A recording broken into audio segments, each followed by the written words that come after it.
Todo debería haber sido tranquilo. Un domingo por la mañana cualquiera, de esos en los que Madrid despierta despacio, con el aroma de los huevos en la sartén y el sol de la capital entrando a raudales por el ventanal del salón.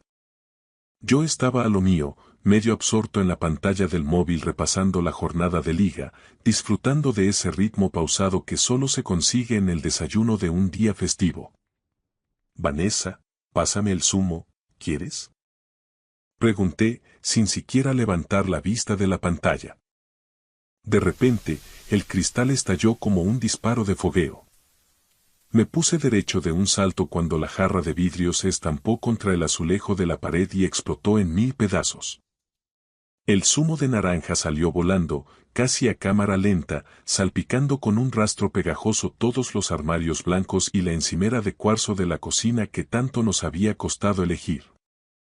Ella estaba allí de pie, con los puños apretados hasta que los nudillos se le pusieron blancos y el pecho agitado por una respiración errática, cargada de una furia que no vi venir. No soy tu sirvienta, David, soltó con una rabia contenida, una que parecía haber estado macerándose durante meses. Parpadeé varias veces, totalmente descolocado. Para mí, era una pregunta normal, una rutina de pareja, la inercia de años compartiendo mesa.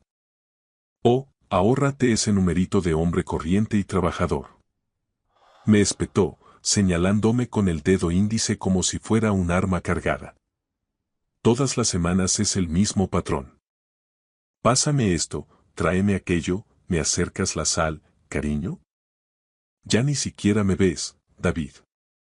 Te has acostumbrado tanto a que esté aquí que me he vuelto parte del mobiliario. Me levanté despacio, sintiendo como la silla crujía bajo mi peso en medio de aquel silencio tenso que siguió a su grito. Vanessa, por Dios, solo era un poco de zumo. No te he pedido que subas al tejado a arreglar las tejas, le dije, forzando la voz para mantener una calma que ya no sentía. ¿De verdad crees que esto es por el puñetero zumo? Soltó una carcajada seca, afilada, que me erizó la piel. Me tratas como a un personaje secundario en el guión de tu vida, como si mi único propósito en este mundo fuera orbitar a tu alrededor. Sonreír, servir la cena y estar calladita mientras tú descansas de tu duro día. Esquivé con cuidado los cristales rotos que alfombraban el suelo. Eso no es justo y lo sabes. Sabes perfectamente que yo también arrimo el hombro en esta casa cuando hace falta, respondí, bajando el tono, intentando que los vecinos no se enteraran de nuestra miseria. Ella entrecerró los ojos con un desprecio que me atravesó.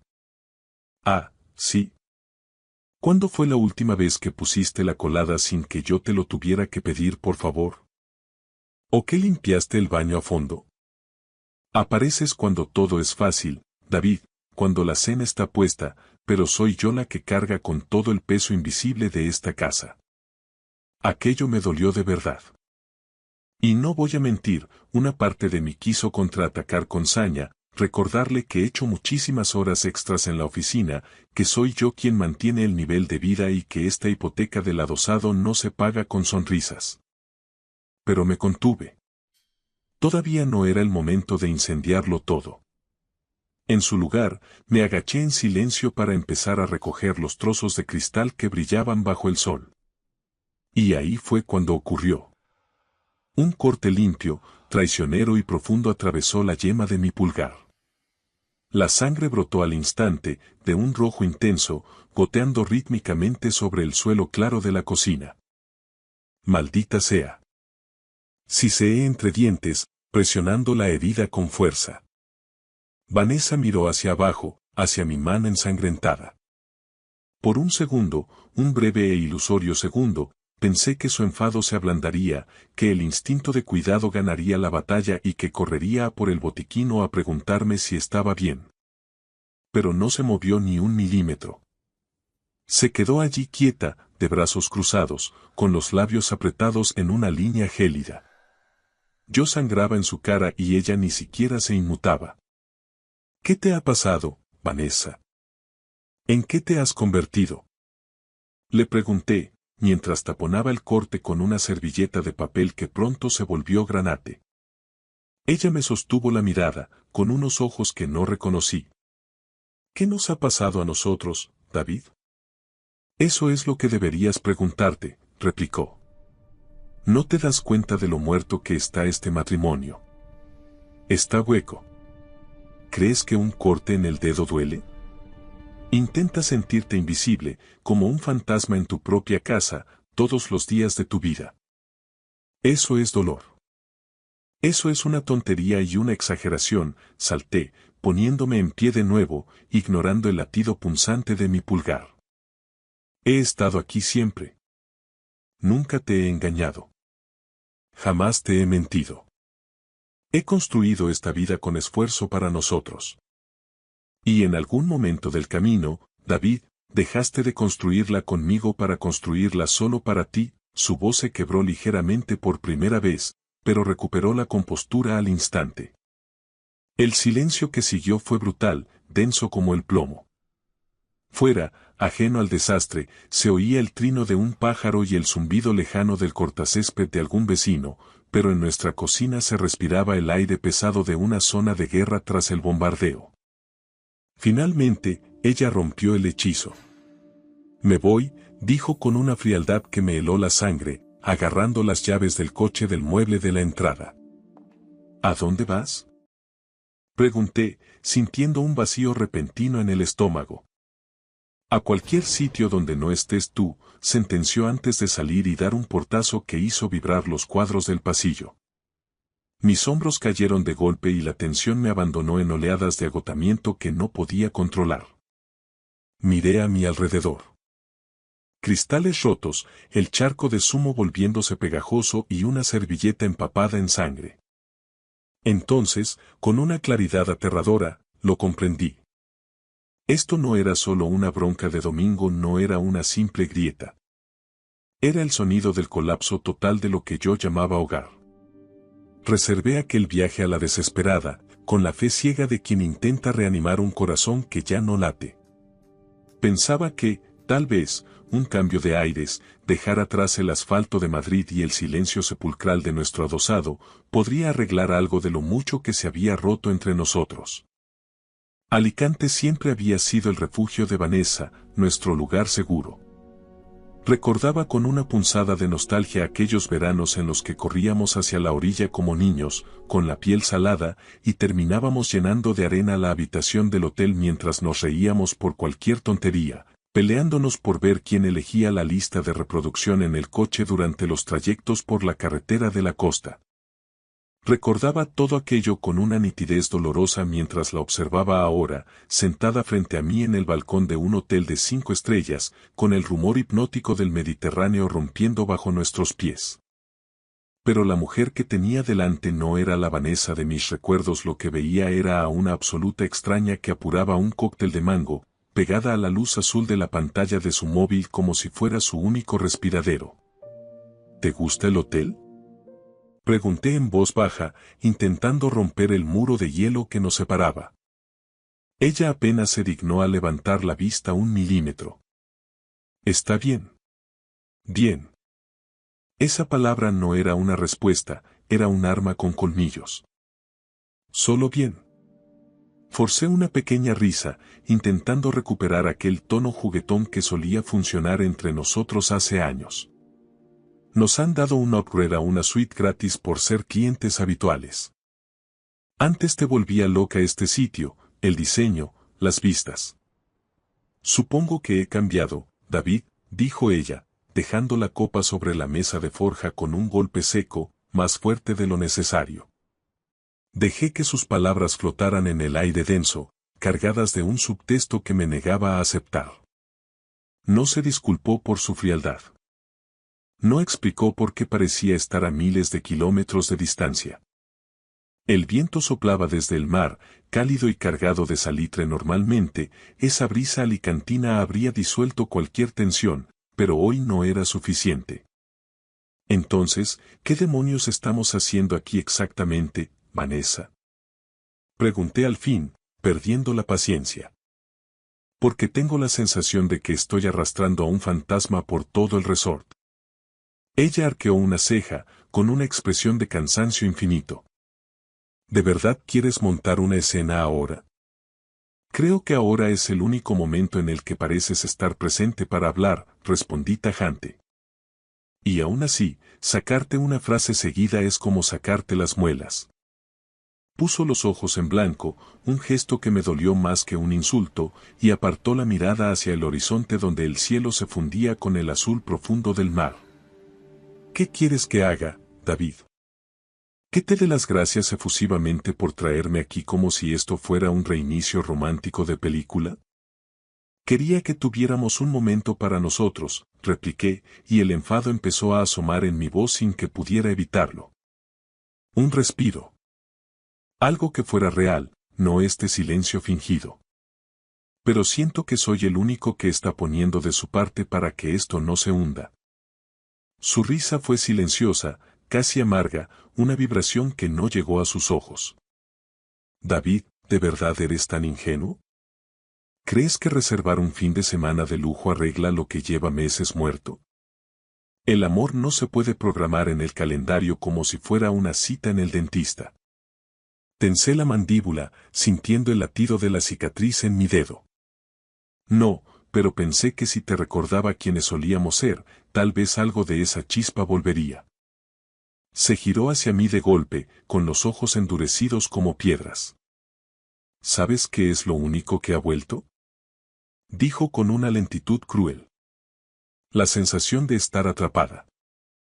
Eso es lo que es este hotel. Una jaula de lujo con vistas al mar. Eso no es justo, Vanessa, le solté, herido. Me traes aquí, finges que seguimos siendo esa pareja de anuncio y esperas que me deshaga en gratitud. Su voz subió de tono, atrayendo las miradas de un balcón cercano. Pero David, ya no soy esa chica de veintitantos.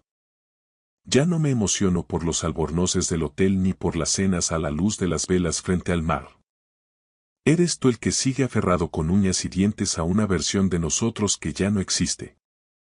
Me levanté bruscamente, y el ruido de la silla contra la madera del balcón chirrió con una violencia que rompió la calma del atardecer. ¿Y qué esperas que haga, Vanessa?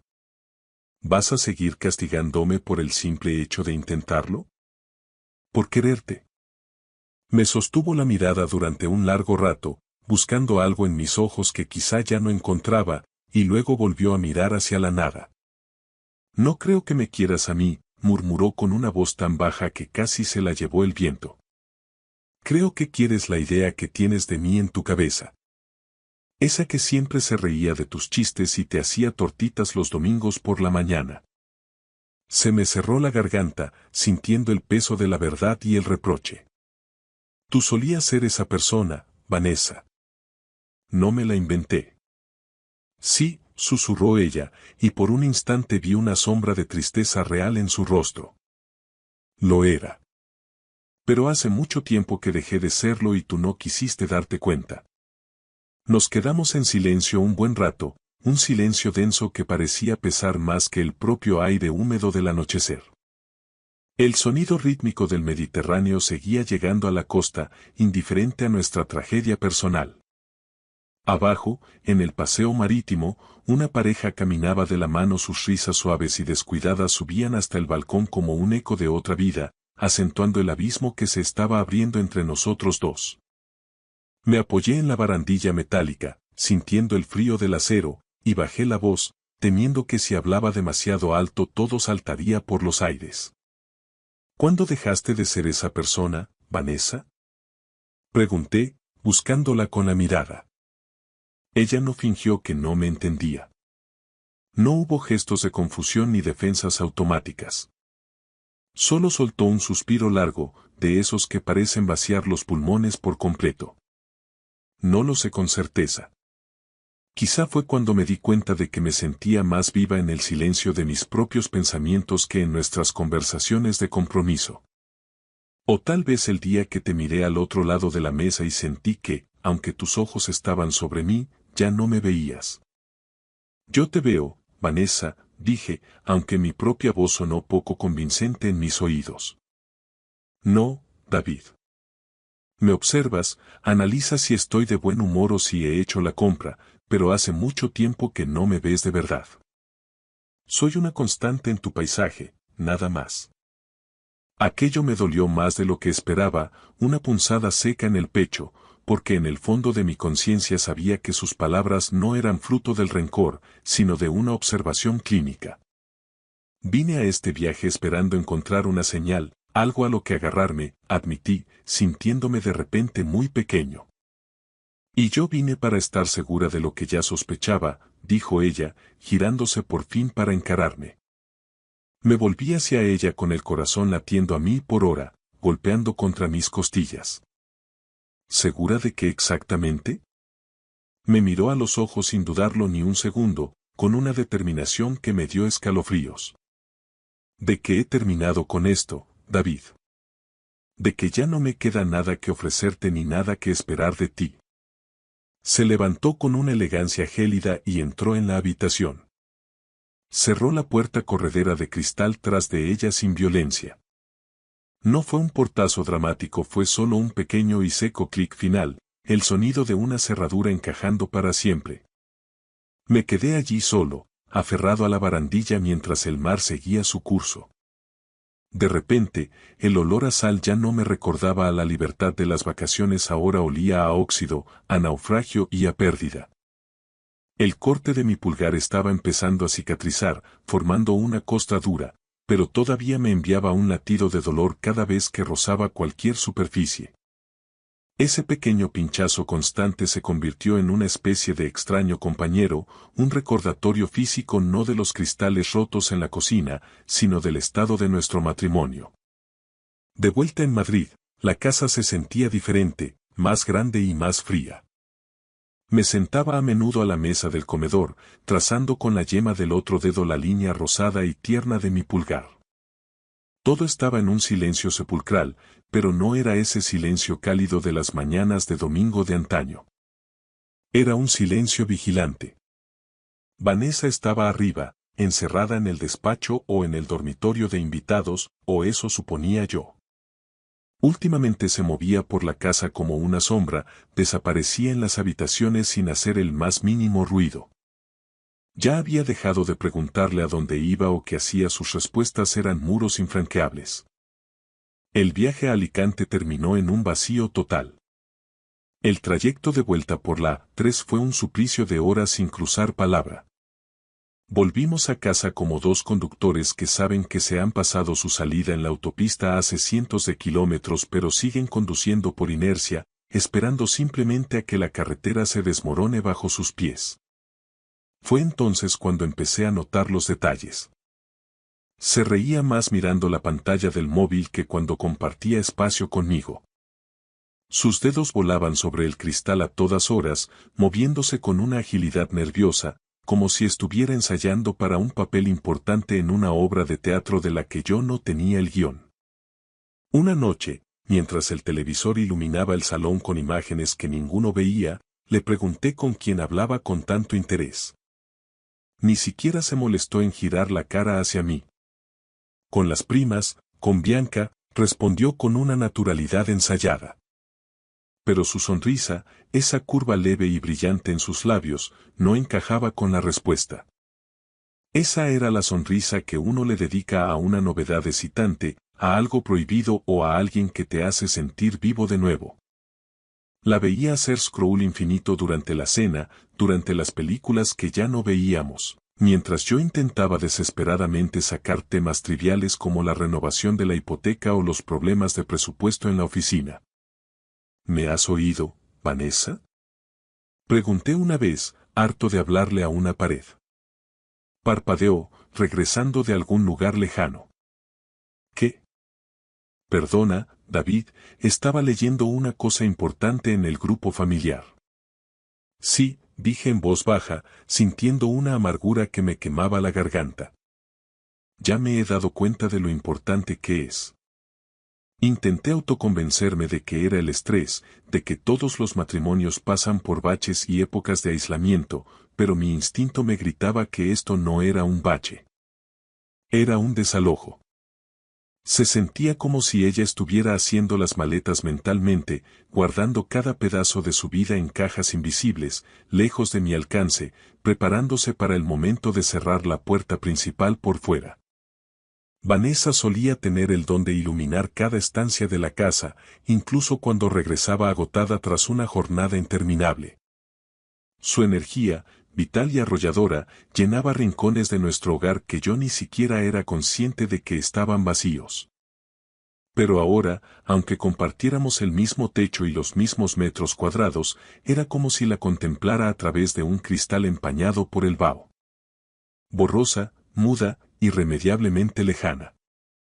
Empezamos a cenar envueltos en un silencio espeso, sentados en extremos opuestos del sofá como si hubiera una frontera invisible entre nosotros, y dormíamos espalda contra espalda, como dos extraños que comparten una cama de alquiler en un hostal de mala muerte. Una noche, el frío me sacó del sueño. Me desperté a las 2 de la mañana y noté que su lado de la cama estaba vacío y la sábana, ya fría. Bajé las escaleras a oscuras y la encontré en el salón, acurrucada bajo una manta de lana, con la luz azulada del móvil brillando en su rostro y reflejándose en sus pupilas. ¿Estás bien?, pregunté desde el último peldaño. Ni saltó, ni se inmutó, ni mostró la más mínima sorpresa por mi presencia. No podía dormir, dijo ella, sin apartar la vista de la pantalla, donde sus dedos se movían con una agilidad febril. Me quedé allí plantado un segundo más, observando su rostro concentrado, iluminado por una conversación ajena a la que yo no había sido invitado. Era un cuadro de soledad compartida.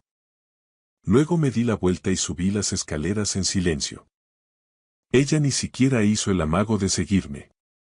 A la mañana siguiente, intentando forzar una normalidad que ya no existía, me levanté temprano y preparé café para los dos. El aroma del café recién hecho inundó la cocina. Vanessa entró ya vestida con su traje de oficina, impecable y distante, sin apenas dedicarme un parpadeo. «¿Tienes el café ahí, en la encimera?», dije, acercándole su taza favorita. Lo miró de reojo, como si fuera un objeto extraño. «Déjalo, ya me tomaré uno en la máquina de la oficina». «Tengo prisa», soltó mientras recogía sus llaves. Eso fue todo. Sin un gracias, sin una mueca que se pareciera a una sonrisa. Solo un rechazo silencioso en una habitación que, apenas un año antes, era el epicentro de nuestras risas. Al caer la noche, volví a sentarme a la mesa del comedor. Mismo sitio, mismo plato, mismo silencio cortante. Mi dedo rozó distraídamente el borde de la madera y la cicatriz del pulgar me envió un pinchazo de dolor. Es curioso cómo el cuerpo humano tiene la capacidad de sanar mucho más rápido que el corazón. Miré la silla vacía frente a mí. El chalé adosado que compramos con tanta ilusión hace 2 años en las afueras de Madrid empezaba a recordarme a una oficina de ventas o a un piso piloto. Todo estaba iluminado, limpio y decorado con gusto, pero carecía de vida. Éramos 2 actores mediocres siguiendo las marcas en el suelo de una obra de teatro que ninguno de los dos se atrevía a clausurar. Mis ojos se desviaron hacia la foto de nuestra boda que aún colgaba cerca del recibidor. Estábamos en Sevilla, radiantes bajo un sol de justicia, ella con la cabeza echada hacia atrás en una carcajada pura y mi brazo rodeando con fuerza su cintura. Aquella foto siempre había sido mi ancla, pero ahora solo me hacía pensar en que ya no conocía a la mujer de la imagen. Y lo que era peor, no estaba seguro de si ella conservaba algún recuerdo real de quién era yo. Se suponía que iba a ser una cena tranquila. Pollo a la plancha, verduras asadas y una botella de tinto que descorchamos por pura inercia, no por ganas de brindar. Vanessa apenas probó bocado, jugaba con la comida moviéndola de un lado a otro del plato. Pero su móvil, en cambio, devoraba toda su atención. Un ping, un toque rápido en la pantalla, una sonrisa fugaz que no era para mí, y otro ping. Llevaba semanas sumergida en ese bucle. Había intentado ignorarlo, obligándome a no ser ese tipo de marido celoso y desconfiado que tanto despreciaba. Pero esa noche, Algo en mi interior terminó de resquebrajarse. ¿Quién te escribe tanto a estas horas? Pregunté, forzando una voz calmada pero firme. Ni siquiera levantó la vista. Es Bianca, mi prima. Ya te lo dije. Ping. ¿Y Bianca te escribe siempre durante la cena? ¿Y a medianoche? ¿Y nada más despertarte? Insistí, sintiendo como la sangre me subía a las sienes.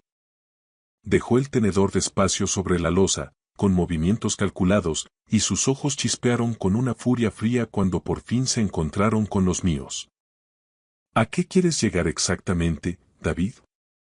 ¿Cuál es el interrogatorio de hoy?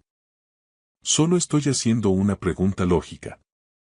No, me estás controlando, saltó ella, alzando la voz sin previo aviso y poniéndose a la defensiva, como si fuera una adolescente castigada que tiene que dar un parte de cada uno de sus movimientos.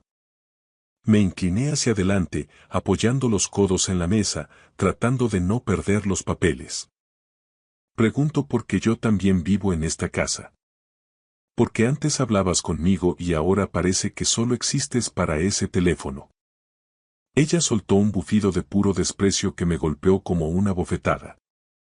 Así que ahora resulta que no puedo tener una conversación privada sin tu visto bueno. Vanessa, por favor. Llevas días pegada a ese aparato. Apenas me diriges la palabra si no es para pedirme que te pase algo. Y cada vez que pregunto, o es Bianca o es nada. Así que perdóname si he dejado de creerte, sentencié. Empujó la silla hacia atrás con un chirrido estridente que resonó en toda la planta baja. El tenedor chocó contra el plato con un sonido metálico definitivo. Siempre haces lo mismo, dijo, ya de pie, cruzándose de brazos con una postura de combate. Conviertes cualquier niñedad en un interrogatorio policial, como si estuviera sentada en el banquillo de un juicio. Porque soy tu marido, dije en voz baja, casi en un susurro cargado de amargura, no un idiota al que puedes engañar en su propia cara. Eso la dejó muda un instante. No hubo gritos de indignación ni lágrimas de drama. Solo me miró fijamente, con una frialdad que me caló hasta los huesos y luego, sin añadir ni una sílaba, subió las escaleras a zancadas. Por un segundo eterno pensé que aquello sería todo, otra noche de silencio gélido hasta el amanecer. Pero cuando oí el inconfundible sonido metálico de una cremallera de maleta recorriendo el pasillo de arriba, el pecho se me encogió de forma violenta. Me levanté de la mesa de un salto. ¿Vanessa? No hubo respuesta. Subí los escalones de dos en dos, con el corazón en la garganta. Al entrar en el dormitorio, la vi lanzando ropa a una bolsa de viaje con movimientos rápidos, mecánicos y decididos. No había dudas en ella, ni vacilación. ¿De verdad te vas? Pregunté, atónito por la entereza casi quirúrgica que mostraba. Siguió doblando jerseys sin detenerse. Sí. ¿Y a dónde piensas ir a estas horas? Me miró como si le hubiera preguntado una obviedad absurda, como si el cielo fuera verde. A cualquier sitio que no se sienta como esta casa, David. A cualquier parte donde pueda respirar.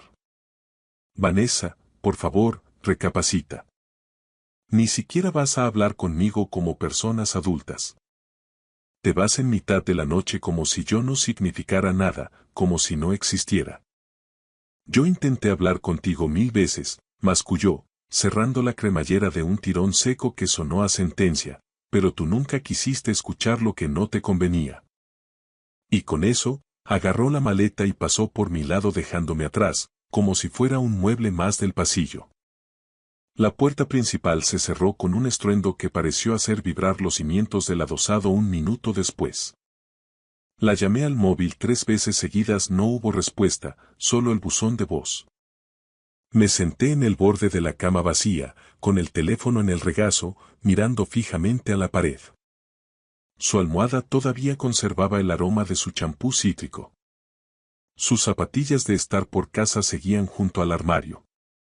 Pero la mujer a la que pertenecían se había marchado, y esta vez tenía la certeza absoluta de que no pensaba mirar atrás. Había pasado una semana exacta desde que Vanessa cruzó el umbral de la puerta y el estruendo de la cerradura puso fin a nuestra vida en común. 7 días de mensajes lanzados al vacío sin respuesta, 7 noches eternas durmiendo al borde de una cama que se sentía como un desierto de sábanas frías, y 7 mañanas preparando un café solitario cuyo aroma solo me recordaba su ausencia. El silencio en nuestro adosado no era ruidoso ni dramático, era algo mucho peor, era indiferente. Se sentía como si las paredes, los muebles y hasta la luz que entraba por las persianas ya hubieran aceptado, mucho antes que yo, que ella no volvería. No se lo había contado a nadie, ni a mis padres ni a mis amigos, porque me negaba a admitir que se había marchado así, de esa forma tan quirúrgica y cruel, después de todo lo que habíamos construido ladrillo a ladrillo. Seguía esperando, con una esperanza patética y residual, que en cualquier momento entrara por la puerta cargada con bolsas de la compra, quejándose con esa cara de fastidio tan suya cuando el tráfico de la M30 o un accidente en el nudo de manoteras la retrasaba. Pero la realidad fue mucho más cruda. El sábado por la mañana, mientras enjuagaba mecánicamente mi taza, oí 3 golpes secos y firmes en la puerta principal. Al abrir, me encontré con una imagen especular que me dejó sin aliento. Allí estaban ellas, Bianca y Brenda, las primas gemelas de Vanessa. Compartían sus mismas ondas castañas y esas facciones marcadas que tanto me habían fascinado, pero donde antes me recibían con abrazos efusivos y charlas interminables sobre la familia, hoy se presentaban serias, con la mirada esquiva y los labios apretados en una línea de tensión. «Hola, David. ¿Podemos pasar?», preguntó Brenda, la más directa de las dos. Me hice a un lado mecánicamente, sintiendo como el estómago se me encogía hasta volverse un nudo. «Claro, pasad». «¿Pasa algo malo? ¿Sabéis algo de ella?». Se intercambiaron una de esas miradas rápidas y cargadas de significado que solo tienen los que guardan un secreto tan pesado que quema al contacto. Nos sentamos en el salón, el mismo sofá donde Vanessa y yo solíamos planear viajes que ahora nunca ocurrirían. Bianca sostenía su teléfono móvil con fuerza, como si el aparato fuera a estallar de un momento a otro. «Mira, David», empezó Brenda, inclinándose hacia adelante con las manos entrelazadas. «No estaríamos aquí, en tu casa, si esto no fuera algo realmente serio. Hemos intentado localizar a Vanessa por todos los medios, pero a nosotras tampoco nos coge el teléfono desde hace días. Y acabamos de enterarnos de dónde está realmente». Me puse tenso, sintiendo un sudor frío recorriéndome la nuca. «¿Dónde? ¿Está bien?». Brenda tragó saliva con dificultad, como si las palabras le rasparan la garganta. «Está en Cancún, México. Se ha ido del país, David. Y no se ha ido sola». Parpadeé varias veces, procesando la información como si fuera un idioma que no terminaba de entender. Bianca, sin decir una palabra, me tendió su teléfono para que viera la pantalla. Era una fotografía nítida, brillante, cruel. En ella aparecía un hombre de unos 40 años, con el cuerpo trabajado de gimnasio y la cabeza rapada, haciéndose un selfie en una playa de arena blanca y aguas turquesas. Tenía el brazo rodeando con posesión a una mujer. Era Vanessa.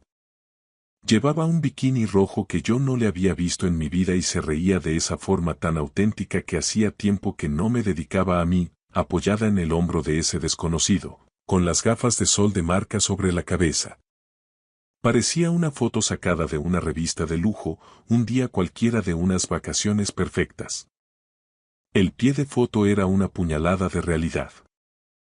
«En el paraíso con mi reina. Sin arrepentimientos, noches de Cancún viviendo la vida». Me quedé mirando la imagen durante un siglo. Al principio, mi cerebro se negaba a aceptarlo, parecía ella, pero el aura que desprendía era la de una extraña.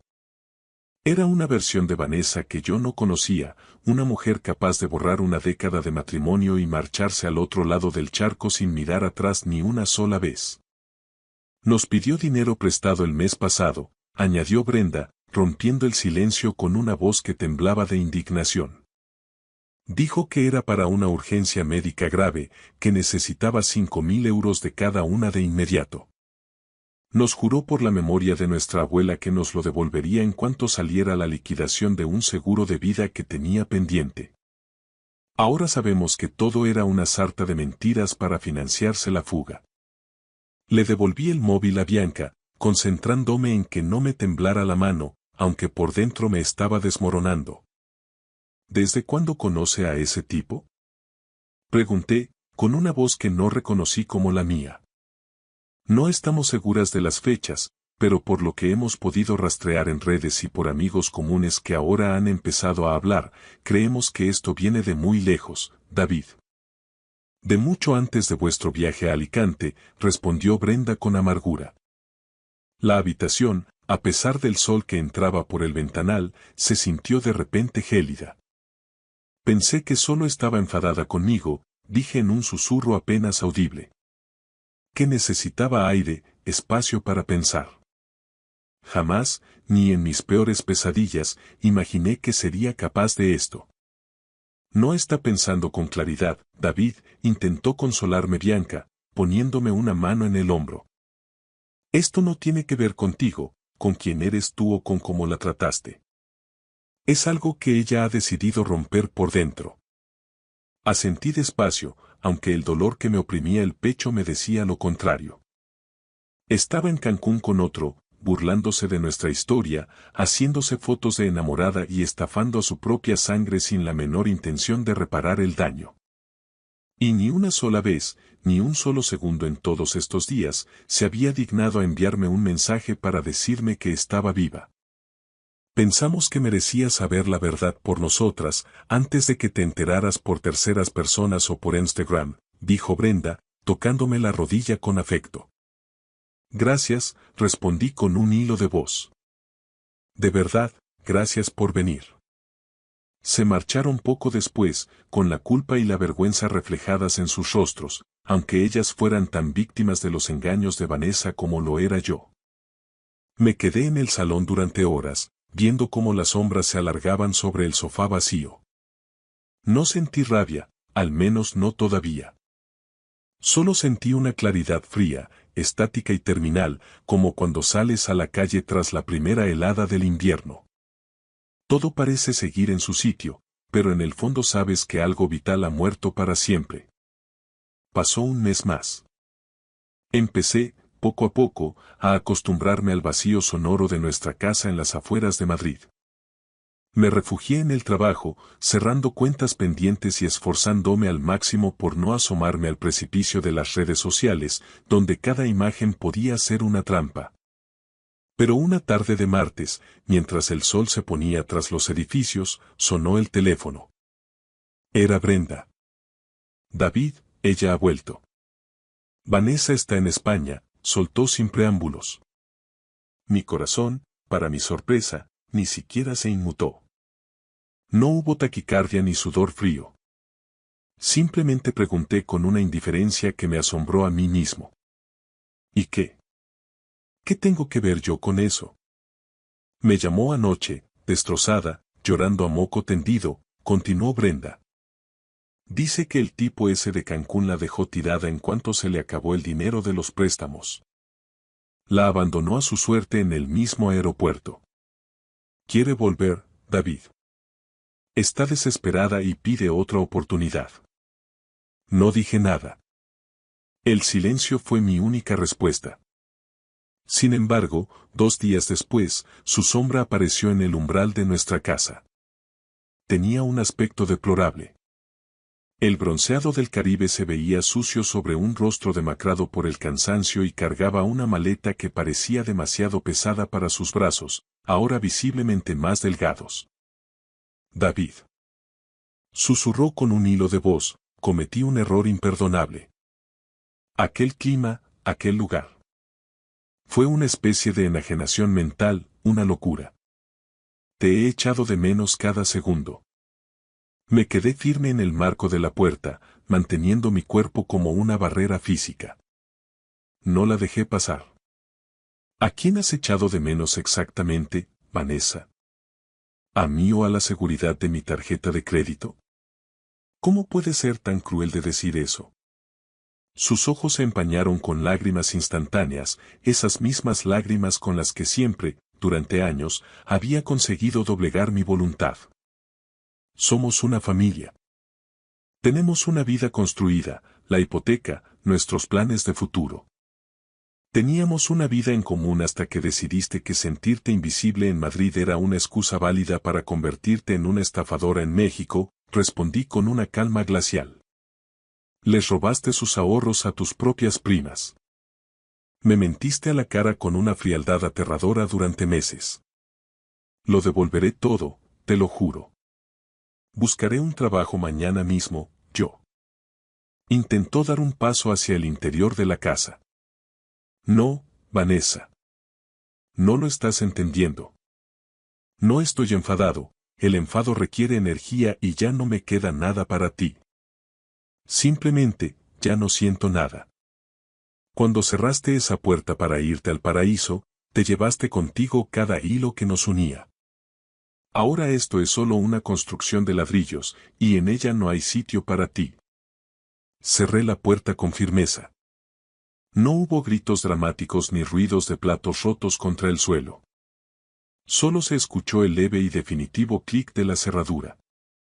Pasaron otros 6 meses de reconstrucción personal.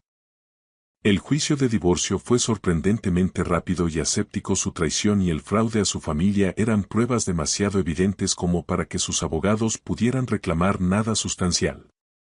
Puse el chalet a la venta, necesitaba desinfectarme de los recuerdos y empezar de cero en un lugar sin fantasmas. Una tarde de otoño, estaba sentado en la terraza de un pequeño bar en la plaza de Santa Ana, disfrutando de un buen Rioja y viendo pasar a la gente. Alguien se detuvo frente a mi mesa. ¿Está ocupado este sitio?, preguntó una voz que ahora me resultaba reconfortante. Era Brenda. Se veía distinta. Más segura de sí misma, con una luz radiante en la mirada. Empezamos a hablar con frecuencia después de que ella tuviera la valentía de ayudarme a descubrir la verdad. Fue la única, junto con su hermana, que no me dio la espalda cuando mi mundo se hundía. ¿Cómo estás de verdad, David?, preguntó con una sonrisa sincera mientras se sentaba. ¿Sabes? Miré mi dedo pulgar, donde la cicatriz de aquel domingo ya era casi imperceptible, una línea finísima que el tiempo había suavizado. Creo que, por fin, estoy bien. Hablamos durante toda la velada, sin prisas. Resultó que teníamos mucho más en común de lo que jamás imaginamos durante todos esos años en los que la sombra manipuladora de Vanessa nos mantenía a una distancia prudencial. Brenda eligió la honestidad y la lealtad por encima de los lazos de sangre infectados, y yo valoraba eso más que cualquier otra cosa en el mundo. Hace poco asistimos juntos a una barbacoa familiar en casa de su abuela. Vanessa también estaba allí, intentaba fingir que nada había cambiado, forzaba risas y bromeaba con los tíos, pero el vacío a su alrededor era absoluto. Todas las conversaciones se silenciaban de forma natural cuando ella intentaba intervenir. La ignoraban no por una sed de venganza orquestada, sino simplemente porque, por sus propios actos, se había convertido en una perfecta extraña para todos. Se quedó un buen rato en un rincón del jardín, bajo la sombra de un castaño, sola, observándonos a nosotros. A Brenda y a mí, compartiendo confidencias y risas reales. Éramos felices, sin etiquetas ni artificios. Y esa, sin duda, fue la redención más silenciosa, justa y satisfactoria de todas. Gracias por escuchar mi historia hasta el final. Si resonó contigo, dale like, escribe en los comentarios qué fue lo que más te tocó y no olvides decir de dónde eres. Suscríbete al canal, vienen muchas más historias.